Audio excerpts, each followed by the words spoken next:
Hello guys, এ দেখুন পায়ের মধ্যে আগুন ধরাচ্ছে। যদি কে পায়ের মধ্যে ঘা হয়, যদি না হারে খালি কুটকুড়িয়া খাই যায়, এইরকম হালকা দা বাইরেবেন, দেখবেন সুরসুরিয়া কুটবো।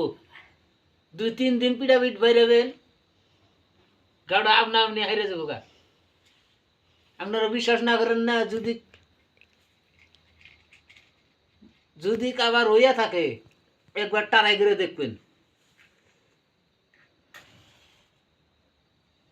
এই যে দেখেন, এই যে আমরা কেউ করে বাইরেতেছি, এই দেন চরচরি ফুটতেছে, এই যে